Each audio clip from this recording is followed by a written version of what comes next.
daj nekaj. Adijo, Ana.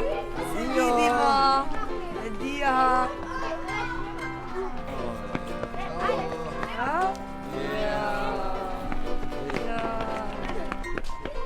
Ti spomniš, koliko je to bilo luštno, ko smo mi bili v šolici, ha? Joj, Bobe, kakšni lepi spomini. Osnovna šola, vrtec. Koliko je to lepo za videti. Takšno brezskrbno življenje, se spomniš? Ja, brezskrbno življenje. Kdaj pa mi da moramo priti po Ano? Čak, to bi jaz tebe mogla vprašati, Bobe. Ko? A nisem mogel svoje sestre vprašati, kdaj na otroka dvigneva? Ja, pa kaj nisi ti vprašala, jo, a kaj? Ja pa dober, Bobek, saj tvoje nečakinja, no, pa kaj bova zdaj? No, neč, kaj bomo počakala tle do konca pouka, a kaj, ne? Čak, ampak ti pa res nisi normalen. A greva tovarišico vprašati? Ne, zdaj se že začelo, no, ne bova vprašala, pol bo me še bolj sram, no. Pa dej, no, Bobek, daj peva na eno kavo, no. Ja, v redu, pa peva na kavo te časti, prav. Joj, Bobek. Barbara, kakšno funkcijo opravljate vi tukaj?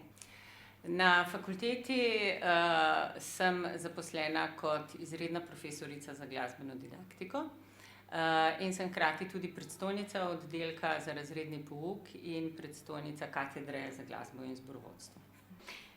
Mi lahko poveste kaj o učnem načrtu?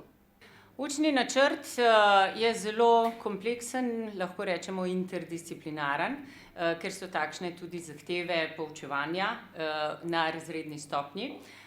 In vključujejo področja od humanistike, naravoslovja in družboslovja do umetnosti. Na začetku so predmeti, ki so bolj splošne narave, tudi izbirne predmete in pa pedagoško prakso. Kaj bi pa na primer vi predlagali tistim mladim, ki so starejši od teh tukaj, ne? Zakaj bi izbrali poklic učiteljica razrednega pouka?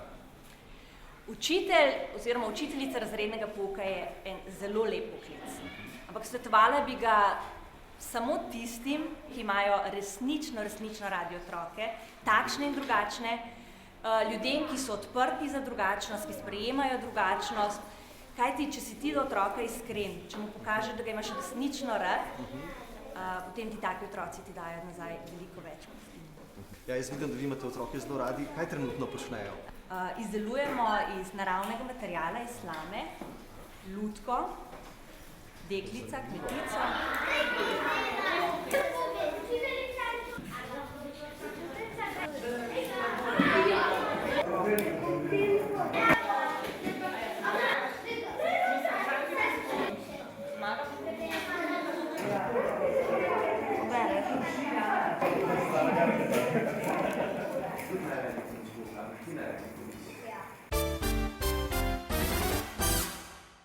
Šola je bila do zadnjih desetletij 19. stoletja še skoraj izključno moška zadeva.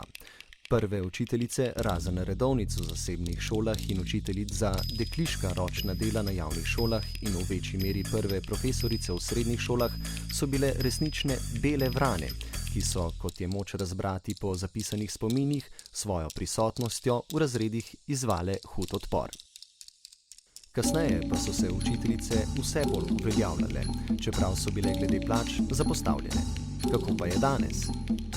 Imamo malo študentov, saj na oddelku za razredni pouk, vendar stanje se postopno izboljšuje in tako imamo zdaj v prvem letniku od skupaj 143 študentov že 11 predstavnikov moškega spola in upajmo, da bo ta številka še rasla.